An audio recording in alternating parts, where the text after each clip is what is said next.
चित्रकला रूप की अभिव्यक्ति है और ये रूप रंगों के साथ प्रकट होता है। हमारे यहाँ एक बात कही गई है, रंजयति इति रागः, मन को जो रंग दे वह राग होता है।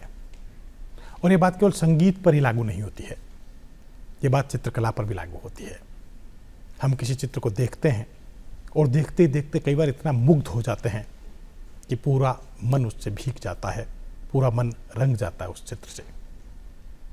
आज संवाद में हम एक विशिष्ट चित्रकार से आपकी मुलाकात करा रहे हैं और ये वह चित्रकार है जिन्होंने देश विदेश में भारतीय कला को निरंतर नए आयाम दिए हैं, बल्कि भारतीय कला की जो परंपरा है और उसमें जो आधुनिकता है उन दोनों का समन्वय करते हुए देश का नाम रोशन किया है। जी हाँ, हम बात कर रहे हैं विनय शर्मा की। विनय शर्मा देश के मूर्धन्य कलाकार हैं और ऐसे कलाकार हैं जिन्होंने अतीत के साथ आधुनिकता को अपनाते हुए अपनी कला में निरंतर प्रयोग किए हैं।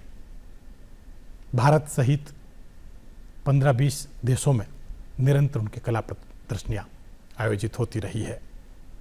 विनय शर्मा को राष्ट्रीय कला पुरस्कार मिला है, आईफेक्स अवार्ड मिला है, स्टेट कला अवार्ड मिला है और भी अगर बात करूंगा तो बहुत सारे पुरस्कार निरंतर मिलते रहे हैं। पर सबसे बड़ा जो पुरस्कार विनय शर्मा के लिए वही है कि उन्हें उनके चित्र देखने वालों का प्यार निरंतर मिलता रहा है। विनय शर्मा से मुलाकात आज आपकी करवा रहे हैं संवाद के इस कार्यक्रम। विनय जी, संवाद में आपका बहुत बहुत स्वागत है, बहुत बहुत अभिनंदन है। धन्यवाद, नमस्कार।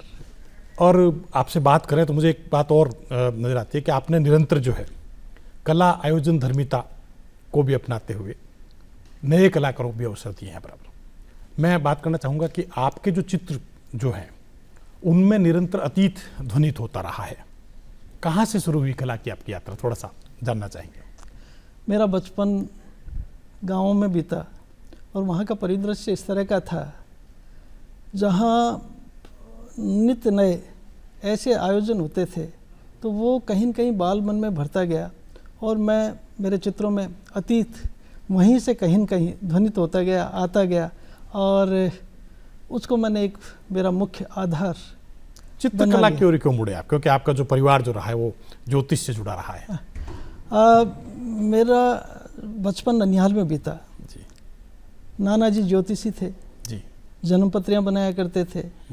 जन्मपत्रियों में रंग, प्राकृतिक रंग भरा करते थे, फूल तोड़ के लाते थे, उनसे रंग बनाते थे। तो वो सारी चीज़ें बचपन में जब मैं 5-6 साल 8 साल का रहा हूँगा, ये सारी चीज़ें मेरे मन में भरती गई। किस तरह वो रेखाएं खींचते हैं, किस तरह वो जन्मपत्रियों में एब्स्ट्रैक्ट एक तरीके से जब सर्किल और उसमें जो भी वो आकार देते थे और उसमें राशियाँ भरते थे, रंग भरते थे, तो वो सारी चीज़ें इतनी मन में भर गई कि वहीं से मुझे लगता है कि अतीत के प्रति किस तरह मैं कला में अतीत को लेके आऊँ, वो चीज़ें आती गई। चित्रकला की पढ़ाई आपकी जो है, मैं जहाँ तक जानता हूँ ये रही है कि आपने बड़ौदा कॉलेज ऑफ आर्ट से भी पढ़ाई की, आपने राजस्थान स्कूल ऑफ आर्ट से भी आपने पढ़ाई की और लिवरपूल जो है इंग्लैंड की जो है बहुत बड़ी जो विश्वविद्यालय लिवरपूल में जो है वहाँ से भी आपने स्टूडेंट एक्सचेंज के रूप में जो है कला की पढ़ाई की।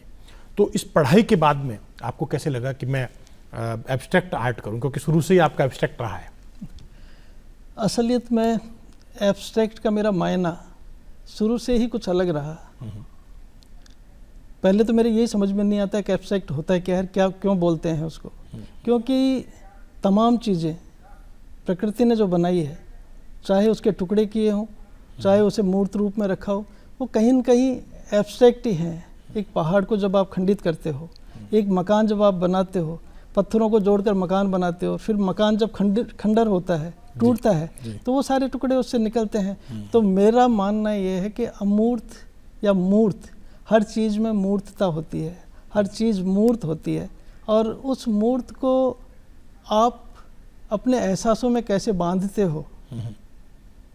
तो मैंने शुरू से ही मेरा ये था कि कला वैयक्तिक होती है, विचार प्रधान होती है और उन विचारों को आप किसी फलक पर डालते हो तो आपके विचार आते हैं उसमें। चित्र तो बाद में दिखाई देता है, शुरू में तो आपके विचार तो निकल कर आते हैं। ये कह सकते हैं कि चित्रकला विचार की एक प्रकार विचार से की एक प्रकार। लेकिन अपन बात करते हैं अमूर्त की और मूर्त की जब बात करते हैं तो बहुत सारे लोगों को जो है जो कुछ यथार्थ है उसमें, जैसे किसी व्यक्ति का चित्र बना दिया, किसी जीव जंतु का चित्र बना दिया, प्रकृति का लैंडस्केप बना दिया आपने, तो वो चित्र ज़्यादा पसंद आते हैं कि यथार्थ चित्र है।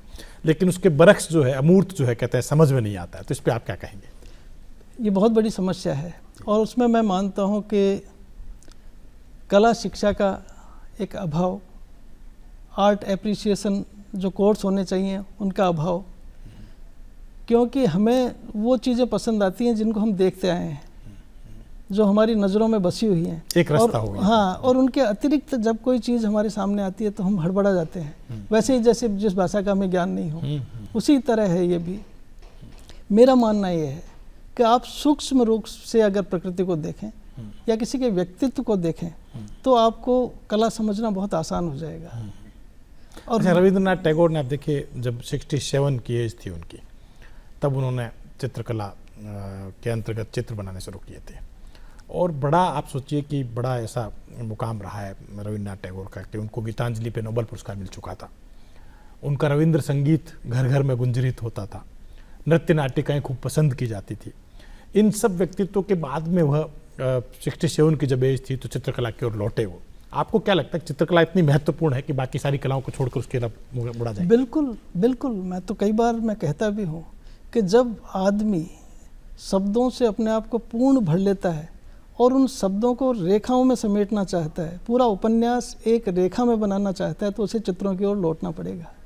और यही रविन्द्रनाथ टैगोर जी ने किया। उन्होंने कहा है बात भी कि मेरे जीवन की भोर गीतों से हुई थी, चाहता हूँ सांझ रंग भरी हो जाए। बिल्कुल बिल्कुल। तो जब शब्द उनके पास बहुत ज़्यादा मतलब कम पड़ने लगे, तब उन्होंने अपनी भाषा एक चित्रों के माध्यम से बनाई और एक एक चित्र उनका उपन्यास बन गया। लेकिन उनके चित्र भी अमूर्त हैं, कहते हैं। यथार्थ में जो कुछ दिख रहा है वैसा नहीं, अगर पक्षी भी है तो बिल्कुल अलग तरह का पक्षी नहीं, लेकिन आंतरिकता आप उनकी देखो, पक्षी के चरित्र को आप देखो, उसे उन्होंने चित्रित किया है। उन्होंने पक्षी चित्रित नहीं किया, उन्होंने उस पक्षी के रूप को चित्रित किया है। अब वो कितना स्वतंत्र है, कितना स्वच्छंद है। फिर लौटते अपन उसी बात पे कि अमूर्त जो है, अंतर्निहित रूप जो उसकी अभिव्यक्ति एक प्रकार से, जो कुछ रूप दिखाई दे रहा है वह नहीं, उसके आंतरिक को प्रकट करता है मूर्त जो है। बिल्कुल। चलिए विनय जी, एक बात और आपसे करें कि आपने बहुत महत्वपूर्ण बात कही कि चित्रकला जो है अमूर्त में भी जो है अंतर्निहित विचारों को प्रकट करती है।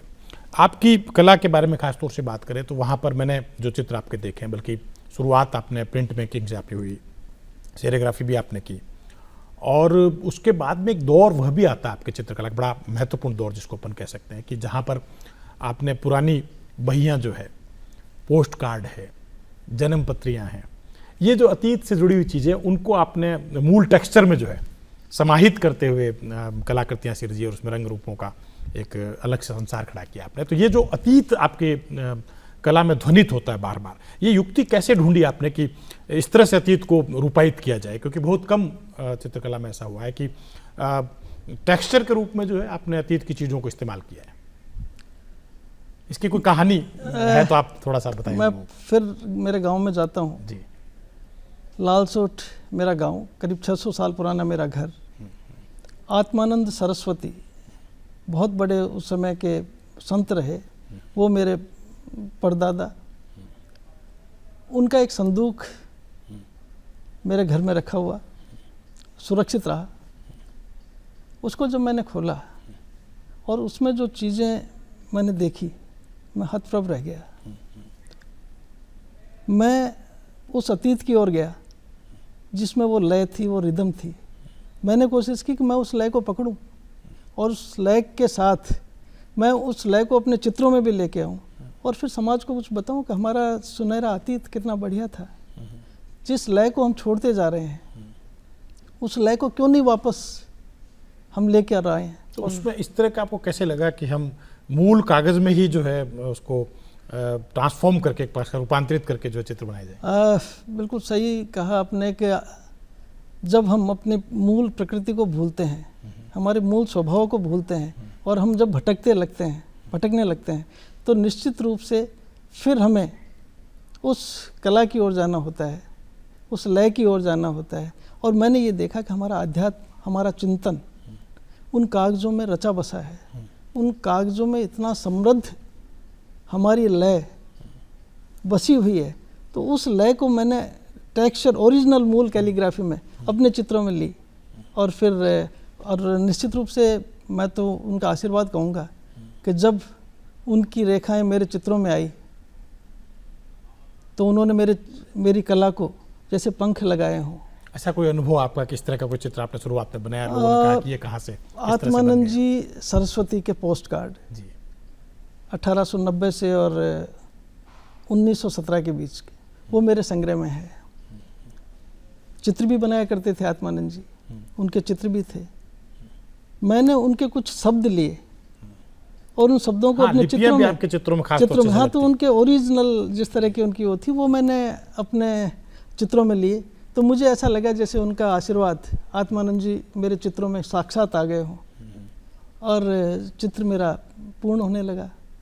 तो ये बिना अतीत को जाने, जी बिना अतीत की लय को समझे आप सुनहरे भविष्य की कल्पना नहीं कर सकते। हमें अतीत की ओर जाना होगा, उन चीज़ों को देखना होगा जिससे हमारी समाज की, हमारे देश की लय बनी।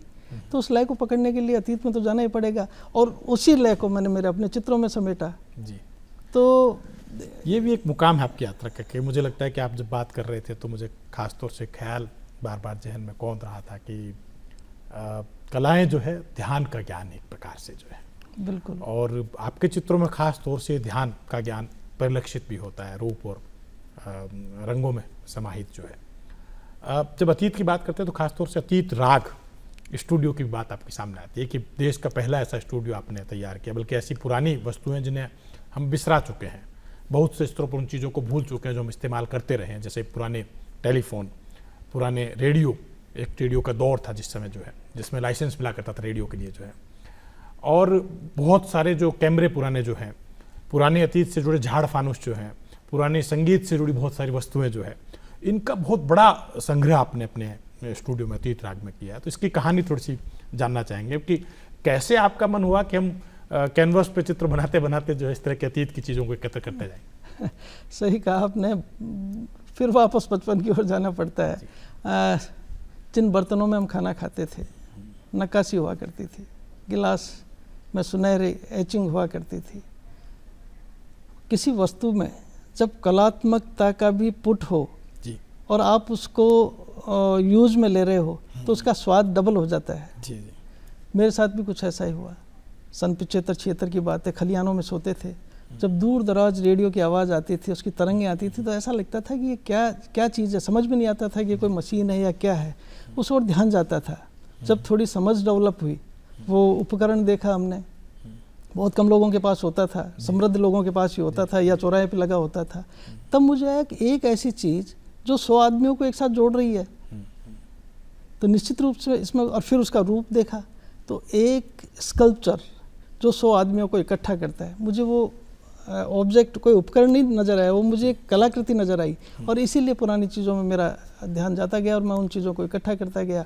और मैंने उनकी केवल वो रिदम देखी, उनकी वो लय देखी, उसका यूज बाद में देखा। सबसे पहले तो मैंने उसमें जो सौंदर्य बोध था उन चीज़ों का, वो मैंने देखा। निश्चित रूप से उन चीज़ों ने मुझे बहुत समृद्ध किया है, वहीं से मेरी कलाएं निकली हैं।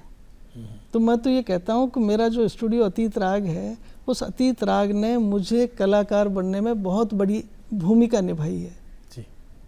और उन वस्तुओं ने, जिनको आप देखो, आजकल सब चीज़ें सपाट होती जा रही है। आप टेलीविज़न देखो, बिल्कुल सपाट टेलीविज़न। जब शुरू में टेलीविज़न आए थे कितने लयात्मक थे। रेडियो देखो, एक बोलता रेडियो पूरे घर को संयोजित करता था। उसका नाम अतीत राग रखा है, इसीलिए उसका नाम अतीत राग रखा है। विनय जी, आपका संबंध जो है FM सूजा जी से, हरकिशन लाल जी से, ज्योति भट्ट जी से, मंजीत बावा से, जतीन दास से, बहुत सारे लोगों से रहा है, बल्कि अतीत राग में निरंतर ये लोग आते भी रहे हैं आपके यहाँ पर जो है। तो सूजा से जो आपका संबंध रहा, चित्रकार सूजा से जो है, न्यूड पेंटिंग के रूप में खास तौर से जाने जाते हैं सूजा जो है, कैसे उनसे जुड़ा हुआ, किस तरह से आपको लगा कि सूजा के साथ काम करते का अनुभव जो है अलग तरह का अनुभव था? 1986 की बात है जी। राजस्थान स्कूल ऑफ आर्ट्स और ललित कला अकादमी में किसी आयोजन में सूजा यहाँ आए थे। मोहन शर्मा जी के बहुत अच्छे मित्र थे। मोहन शर्मा जी हमारे टीचर थे। जी। उनके घर पे वो रुके हुए थे, तो वहाँ से उनसे मुलाकात हुई। और मैं एक वाकया मैं बताऊँ, जब पहली बार मैं उनसे मिला, मैंने उनके चरण छूने का प्रयास किया तो वो एकदम हड़बड़ा गए। What is this? Mohan Sharma ji से पूछा तो पर उनकी जब कलाकृतियों को मैंने देखा और उसमें जो दृढ़ता देखी, उसमें जो बोल्डनेस देखा, तो मैं बहुत आकर्षित हुआ। और फिर उनके साथ मैं कई बार स्केच करने भी गया। छोटी चौपड़, बड़ी चौपड़, स्कूटर था उस समय, उस पर बिठा के उनको ले जाता था। तो उनकी जो बोल्डनेस है, जो कर दिया वो कर दिया, रेखाओं में जो फोर्स था, उन सब चीज़ों ने मुझे बहुत प्रेरित किया। क्योंकि उस समय तो मैं स्टूडेंट था, फाइनल ईयर में था, तो मेरे लिए ये चीज़ें बहुत आवश्यक थी कि कलाकार किस तरह से अपना जीवन जीता है, किस तरह से रेखाएं खींचता है। तो मुझे बहुत कुछ सूजा से भी सीखने को मिला। जी, रेखाओं की जो लय है उसको रेखाओं की लय के लिए। विनय जी, आपके जो बात वापस लौटते तीतराग स्टूडियो जो आपका रहा है, उसमें बहुत से कलाकार निरंतर आते रहे हैं। बल्कि एक बात और भी मैं कहूँ कि गौतम घोष जो बड़े फिल्मकार जो हैं, उन्होंने 5 कलाकारों पर को लेकर एक डॉक्यूमेंट्री बनाई थी, डिवाइन स्टूडियो नाम से जो है। और उस डिवाइन स्टूडियो में जिन लोगों को लिया था उसमें रजा भी रहे हैं, सतीश गुजराल भी रहे हैं उसमें, और सुवा प्रसन्ना भी रहे हैं, और उसके साथ विनय शर्मा भी जुड़े हैं। कैसे संभव हुआ ये मेरा सौभाग्य मैं समझता हूँ। मेरी कला भारतीय चिंतन, भारतीय आध्यात्म, इनसे जुड़ी रही। कई जगह चित्र प्रदर्शित होते थे, दिल्ली, बम्बई, कहीं न कहीं नज़र पड़ी होगी। सुषमा बहल इसकी क्यूरेटर थी। तो उन्होंने स्टूडियो को लेकर, वो ये कहते थे कि स्टूडियो आर्टिस्ट का एक धर्मस्थल होता है, एक ऐसा पवित्र स्थल होता है जहाँ वो अपनी सारी भावनाएं, अपने दुख सुख सब वो समेटता है, साझा करता है अब उस जगह। तो ऐसा स्टूडियो उन्होंने मेरा स्टूडियो समझा इस योग्य। और गौतम घोष ने यहाँ जयपुर आकर स्टूडियो को पूरा शूट किया। उनका यही कहना था कि अतीत को लेकर और इस तरह से इकट्ठी कर चीज़ों को, उनको अपने चित्रों में समेटना बहुत कम कलाकार करते। सम्मिलित रहा हूँ गौतम घोष जब आए थे तो उनसे संवाद जब हुआ जी जी जी, बिल्कुल बिल्कुल बिल्कुल। तो वो मुझे जंतर मंतर ले गए और भी कई जगह ले जाकर उन्होंने शूट किया। तो उनका मानना यही था कि अतीत के साथ, अतीत को समेट कर एक ऐसा कलाकार जो चित्र बनाता है, उस लय को उसमें डालता है। तो ये शायद उन्होंने सोचा होगा, ये इसी सोच के साथ। पर ये मेरे लिए बड़े सौभाग्य की बात रही कि उन कलाकारों के साथ मैं भी जुड़ा। एक बड़ा आयोजन जो है चित्रकला और दूसरी कलाओं से जुड़ा हुआ अपने यहाँ पर होता रहा है, रंग मल्हार। जी, जब वर्षा का आगमन हो रहा होता है तो सारे कलाकार एकत्र होते हैं। बल्कि शुरुआत जब हुई थी, मैं भी उसका साझीदार रहा हूँ कि यहीं जयपुर में शुरुआत हुई थी, छोटे रूप में शुरुआत हुई थी। कुछ कलाकार एकत्र हुए थे और एक रंग मल्हार नाम से जो आयोजन हुआ था, एक विशेष विषय लेकर उस पर जो है चित्रों का अंकन किया जाता है। और धीरे धीरे सुदूर देशों तक जो है रंग मल्हार, बल्कि आज तो वैश्विक स्वरूप हो गया रंग मल्हार का जो है।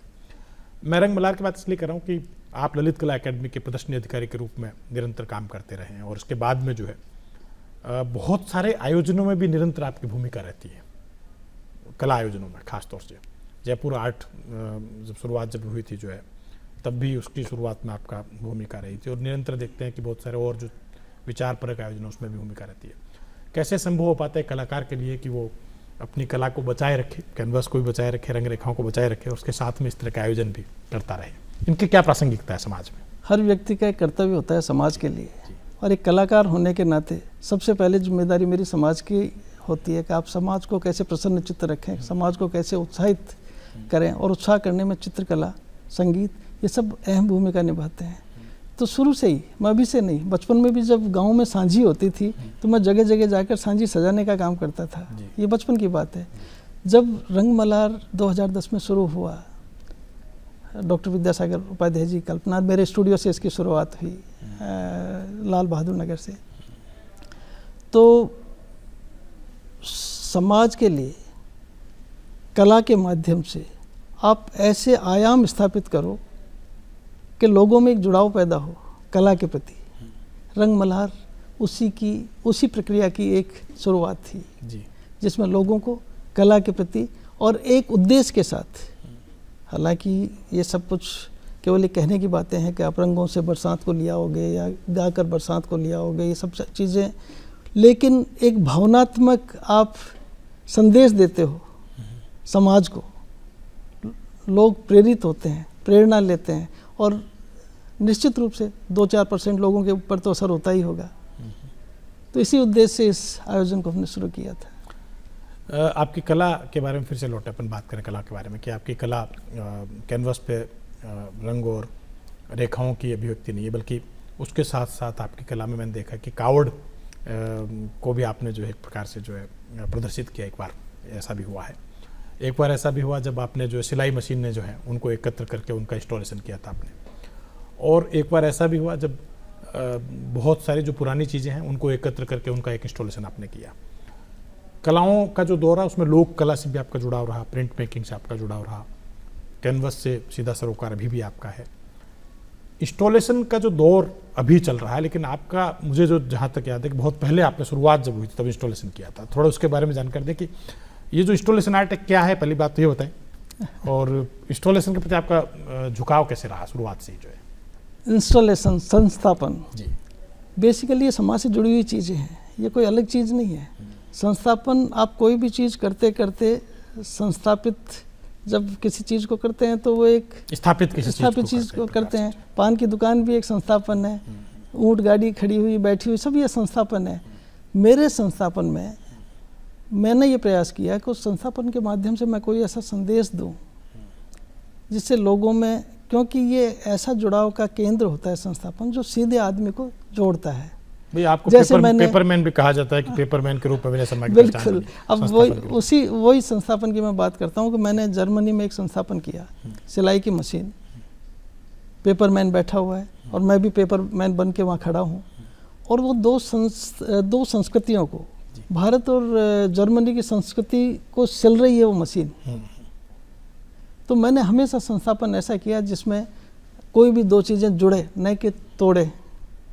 तो सिलाई की मशीन हमेशा जोड़ने का काम करती है, तो वो संस्थापन मैंने इसलिए किया।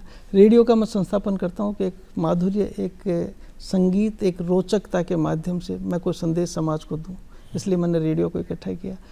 और भी कई ऐसी चीज़ें। शुरुआत मेरी हुई संस्थापन में 1982 स्कूल ऑफ आर्ट्स में। जी, कबाड़ को जोड़कर मैंने एक एटम टैंक बनाया था उस समय।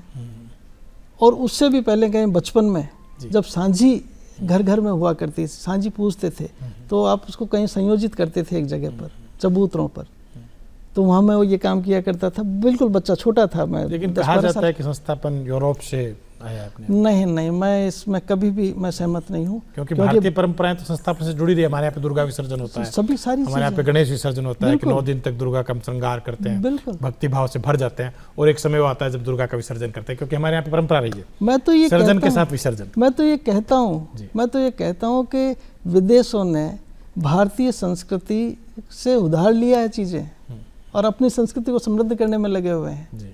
तो भारतीय कला और संस्कृति तो देन है विश्व को। तो ये तो मैं हमेशा इस चीज़ को कहता हूँ। और संस्थापन तो भारतीय शुरुआत परंपरा जैसा आप कह रहे हैं रही है, तो इसमें तो कोई दो राय है ही नहीं।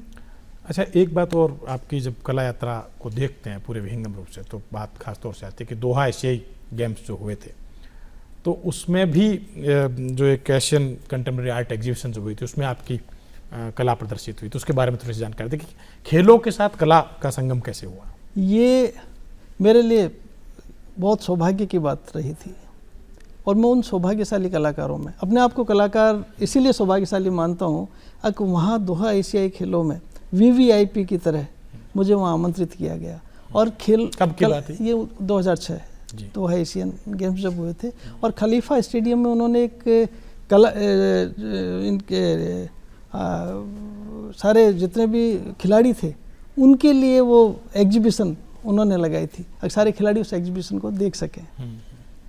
तो अपने आप को मैं सौभाग्यशाली कलाकार मानता हूँ कि ऐसी जगह कला के माध्यम से मैं पहुँचा। तो कलाकार होने का जो मुझे सुख है। क्या प्रदर्शित हुआ था आपके उस कला प्रदर्शनी? उसमें मेरे 4 चित्र अतीत राग से जुड़े हुए हैं, जिसमें पुराने स्टाम्प पेपर थे, भारतीय वो तत्व थे, बारीक वो तत्व जिन्होंने समाज को बहुत कुछ दिया था। एक सोने की चिड़िया भी मैंने बनाई थी इस संदेश के लिए कि भारत वहाँ बहुत सारे सोने के मेडल जीत कर लाए। तो वो चित्र भी मेरा उसमें था, और इसको वहाँ के लोगों ने अच्छा भी बताया था। मुझे एक बात याद आ रही, पता नहीं कहाँ की बात है, कि एक नाव जो आपने किसी जगह बनाई थी और बड़ी चर्चित रही। इजिप्ट में वहाँ एक कैंप था उस कैंप में करीब 6-7 फीट की नाव, और समुद्र के किनारे ले जाकर मैंने उस नाव को रखा। पुराने अपने कागज़ में जहाँ भी जाता हूँ मैं अपने अतीत को साथ लेकर चलता हूँ, अपने उस समृद्ध अतीत को जिसने बहुत कुछ दिया है हमें, उसको ले जाता हूँ और वहाँ छोड़ के आता हूँ। अच्छा विनय जी, आपकी यात्राएं बहुत से देशों की यात्राएं रही और बहुत से देशों में जर्मनी, पोलैंड, स्विट्जरलैंड, तमाम जो देश जिनकी बात करें हम, उसमें निरंतर भारतीय कला की प्रदर्शनी आपकी होती रही है। तो क्या अनुभव रहता है आपकी भारतीय कला को लेकर बाहर विदेशों में? क्या अनुभव है? अपने आप को बहुत गौरवान्वित महसूस करता हूँ भारतीय कला क्या लोगों का रुझान वहाँ पे जो है? वो भारत की गहराई को देखते हैं, भारत की कला के उन तत्वों को देखते हैं। हमारे जो सड़ांग हैं वो कितने पावरफुल हैं। सड़ंग जो अपने बिल्कुल उनको, हाँ, रूप, भेद, प्रमाण, भाव, लावण्य, योजना, इन सब चीज़ों को बड़ी गौर से देखते हैं। और वो कहते हैं कि ये सारी चीज़ें तो हमें वहीं से तो मिली हैं, वो मानते भी हैं। अगर हमारी जो कला समृद्ध हुई है उसमें भारतीय कला का बहुत बड़ा योगदान रहा है। तो अपने आप को बड़ा गौरवान्वित, जब भी मेरा शो होता है मुझे बहुत गौरव होता है कि मैं भारतीय कलाकार हूँ। ललित कला अकादमी से निरंतर आपका जुड़ाव रहा है और प्रदर्शनी अधिकारी के रूप में बहुत सारे आयोजन जो है निरंतर होते रहे, उसके अनुभव के बारे में थोड़ा सा बताएं। ये एक अलग तरीके का, एक जो भावुक कलाकार होता है उसके लिए बड़े कष्टदायी क्षण होते हैं कई बार, पर मैंने उनको मेरी यथा सामर्थ्य निभाने का प्रयास किया है। कोशिश यही की है कि ललित कला अकादमी के माध्यम से, क्योंकि सरकार हमेशा कला के लिए काफ़ी कुछ करने को तत्पर रहती है, जिम्मेदारी हमारी होती है, उसको मैंने निभाने का प्रयास किया जितना हो सका, जितना सहयोग युवा प्रदर्शनियां भी निरंतर ललित कला अकादमी होती रही, और बल्कि आपका भी बहुत थोड़ा योगदान जो है कलाओं में इस तरह से रहा है कि युवा कैसे आगे आए कला में, इसमें थोड़ा सा अंतिम। बिल्कुल, बिना युवा कलाकारों के किसी राज्य की कला समृद्ध नहीं हो सकती, उन्हें आगे आना ही होता है और उन्हें आगे लाने का प्रयास ललित कला अकादमी का होता है। हमारी यही प्रयास रहता है कि हम युवा कलाकारों को नए कलाकारों को एक मंच प्रदान करें, एक मंच प्रदान करें।